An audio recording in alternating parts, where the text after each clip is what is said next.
Chairman Wafula Chebukati, an Electoral and Boundaries Commission in the just concluded presidential election petition insists that the chairman delivered in his constitutional mandate and didn't fail in any way, as alleged by Azimio One Kenya faction.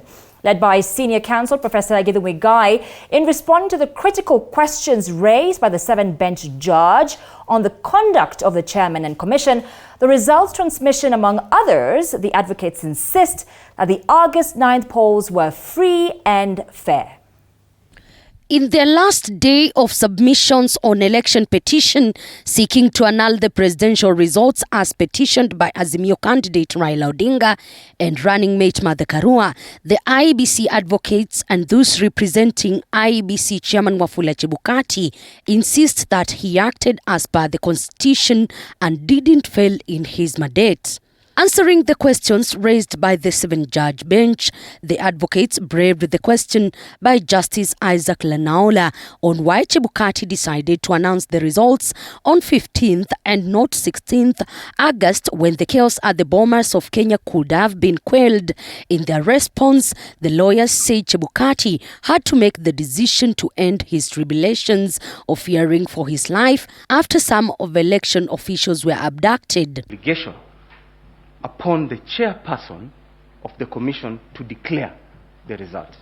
So the gazettement was not for purposes of Article 138(3)(c, but specifically for Article 138(10), to fulfill that role, to take up that responsibility, to account for that result that follows a presidential election. That is the specific purpose for that gazettement. But while I'm on this question, I would also want to pose another question. Would it then mean that if the gazette notice was to fall away, would it then mean that the chairperson of the commission under Article 138(10) would not be in a position and suffer lack of constitutional authority to declare that result? My answer is no. On the question of transmission of results by Justice Smokin Wanjala, especially on transmission beat and the involvement of the Venezuelan citizens in the whole process, the lawyers further told the courts that there were no way one would infiltrate their servers. Lawyer Mahat Somane dismissing the demonstration by Azimio One Kenya defense. If you look at the scrutiny report and if you look at the QR register which is in those boxes, you will actually find the name of Jose Camargo on the register that has been printed. We've also produced the original Form 34A. We've come with the receipt.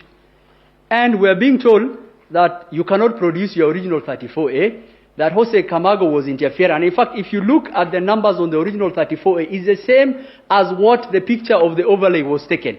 So to the question that someone called Jose Camargo was interfering with the portal, it's actually not true. It's incorrect. And the attempt to prevent that evidence to the court. On the role of IEBC chairman and the commissioners as raised by Justice Njoki Ndung'u and the conduct of the IEBC chair in the whole process of election, lawyer Professor Githu Muigai defended Chebukati in what he says cannot be equated to other commissioners, dismissing dictatorship allegations leveled against him. Here, as we have seen, this commission is extremely hands-on, and for that very reason, its chairman has executive power. It is very similar, Melody, to the JSC, the Judicial Service Commission, which in theory is a corporate body. In day-to-day functioning, the Chief Justice has executive authority and makes many decisions in the name of the JSC, as it should be, because it couldn't be run in any other way. Thank you.